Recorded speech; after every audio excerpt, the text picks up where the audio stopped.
This is KGW News at Sunrise.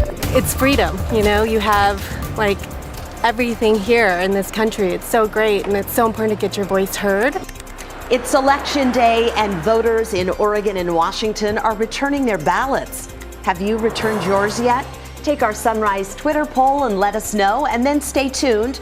We have complete coverage locally and nationally of what's at stake today in the midterms. We are also tracking subtropical storm Nicole this morning as it makes its way toward Florida. What forecasters know so far? Plus, they're called red-tailed monkeys, but they could easily be called big-cheeked monkeys. I mean, they all have those big cheeks. Yeah. Big cheeks and red tails. These new additions to the Oregon Zoo are red-tailed monkeys, Indy, Chi-Chi, and Stewie. oh my gosh, so cute. Do you like Chi-Chi? I like Stewie. That's my favorite name. We will explain the significance of those big cheeks in a new Drew at the Zoo coming up at 5:15. Hey, that's fun. Good morning, everybody. It is Election Day on a Tuesday. We also have Powerball news, but we'll get to that in a moment. I'm about to give up on that drawing, let me tell you. I have spent more money on Powerball tickets. I honestly don't know what happened last night. Oh, okay, well then that's a good tease. In the meantime, we'll just let that hang out there, and Rod has a look at our forecast. I'll give you back whatever it is you put in if I win, Brenda. So relax, all right? Tell them you spent $10,000. I'm thinking more like 30, right? 30 bucks tops. All right, we have some lightning offshore out there. Otherwise, this is rain shower activity. Notice it's coming from south to north up through the area. It's mainly light inland right now. Those showers, a morning thing, will be gone, I think, before the noon hour. So we have dry weather coming up today. Right now, we're chilly again. 35 Hillsborough, 38 Tigard, 40 downtown Portland, 38 in Salem, 36 down in Almsville. Here's your day. We have a few showers around right now. It's partly cloudy out at the airport, 42 there. By noon, no rain chance. East winds are going to develop in a hurry today, and they'll become gusty in a hurry today. 45 at noon. East winds blowing for a chilly, dry evening, 44 at 5 p.m. We still expect a lot of you to be freezing. Tomorrow morning, we'll have that part of the forecast coming up. Okay, thank you, Rod. The day finally here. It is Election Day, and if you're a last-minute kind of person, it is still not too late to vote.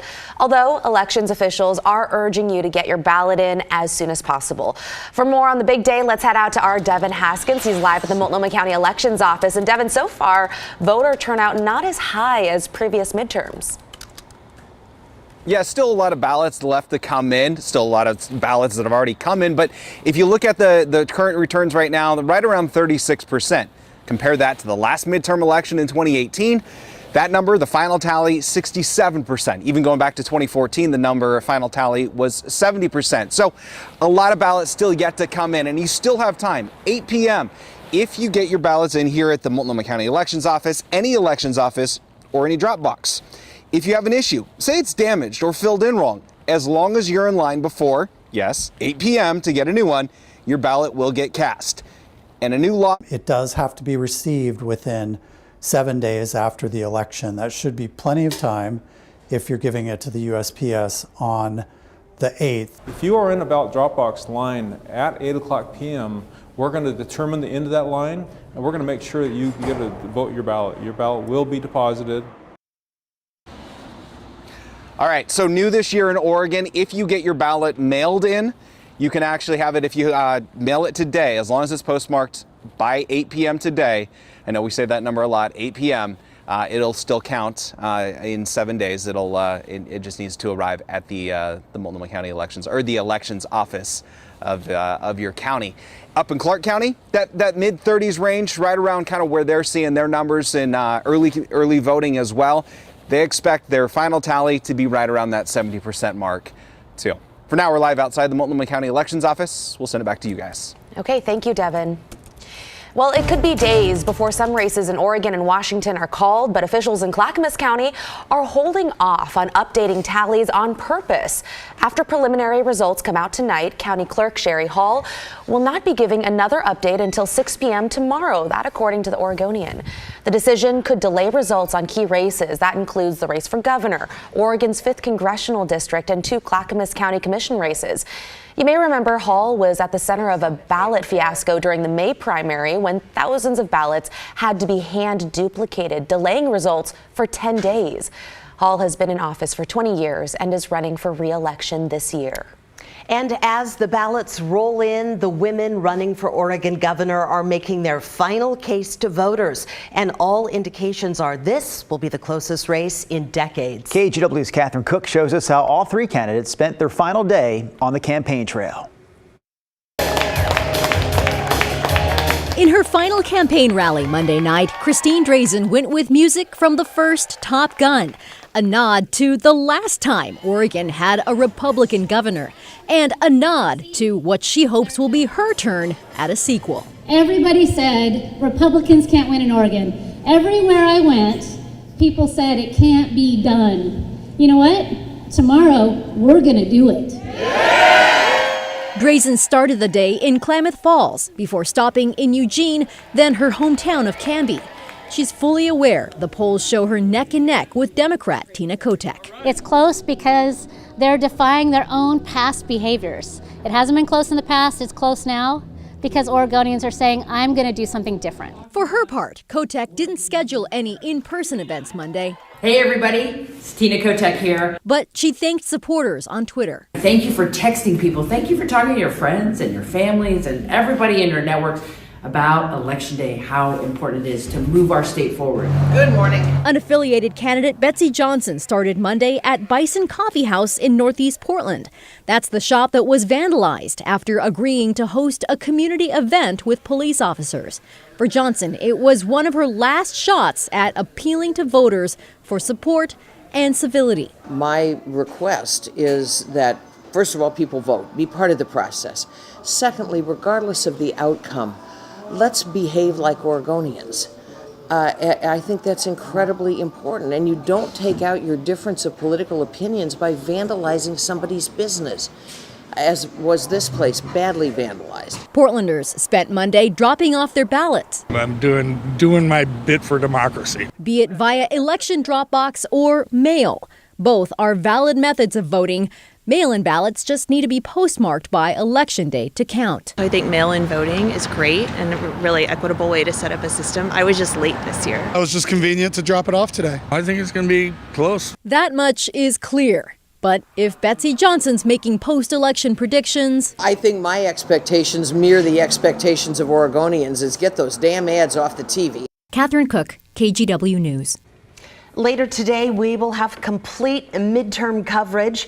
Join us however it works best for you. We're going to be on TV along with NBC News Decision 2022 all night long.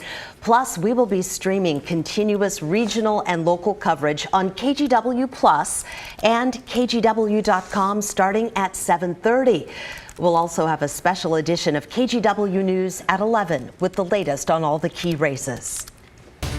Here's a quick look now at three other local headlines we're following this morning. The first is a power outage in North Portland near the St. John's neighborhood. Over 5,000 customers are impacted by this. The PGE website indicates that the outage was caused by some type of equipment issue, but we're still working to confirm that. Talking gas prices next. The average gas price in Portland is back below $5. That's according to a Gas Buddy survey. The average price in the city right now is $4.79 a gallon, which is a full dollar more than we were paying about this time a year ago. The average price of gas in the U.S. far lower than that. Right now it sits at $3.80 a gallon. And here's a sign that winter is coming soon. If you thought it was cold over the weekend, winter-like, well, the Portland Bureau of Transportation agreed with you because PBOT says late Sunday night and early Monday morning, they had crews out putting de-icer on city streets. Definitely felt like that was needed in some spots. Officials say it is a great reminder that winter weather is coming now and you should get ready as well. And that's a look at some of our Tuesday morning headlines. Okay, so it may be colder here and we're getting to the end of hurricane season, but weather hasn't quite called it quits yet in the tropics. This is a look at satellite radar of subtropical storm Nicole. The National Hurricane Center expects it to transition to a tropical storm and begin strengthening a little later today. Forecasters expect to see hurricane conditions in the Bahamas and the east coast of Florida and Georgia beginning early Wednesday. What does subtropical mean? Hey, it's a subtropical storm. What does that mean? I think below tropical. Yeah, and isn't it up to like More than 39 miles an hour winds or something? It has nothing to do with wind speed. Oh. It simply means the Hurricane Center is looking at this and they're saying it's not very well organized yet. It actually has 50-mile-per-hour winds right now, which is enough to be a tropical storm, but it's not quite organized to the point where they give it a tropical storm. It's subpar. It's okay, Brenda. Brenda gets right, partial credit. Fine, partial credit. Brenda Braxton. Let me stand this way.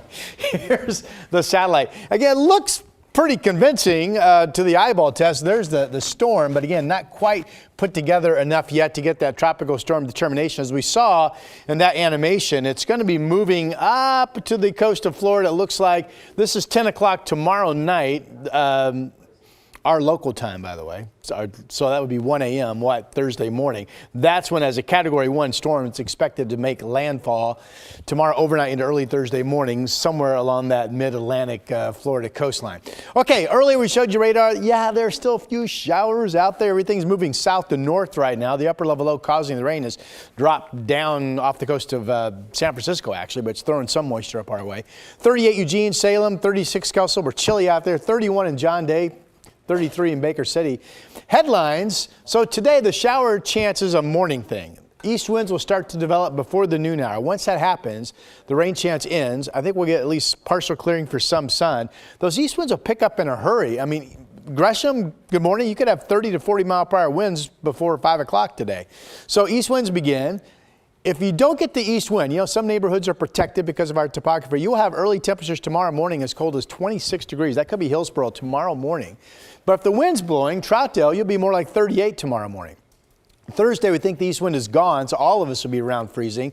And then Friday, we could be down to around freezing again. So all of a sudden, we have a number of freezing nights in the forecast for some of you starting overnight tonight. This shows Salem 31, Corvallis 29. That would be overnight tonight into tomorrow morning. During the day today, upper 40s to maybe 50 degrees. Those east winds starting to blow. Similar numbers up into southwest Washington. This shows Battleground 28 degrees tonight. So that's my big headline, really, the fact that a lot of you will be looking at freezing temperatures for the first time this fall, tonight into tomorrow morning.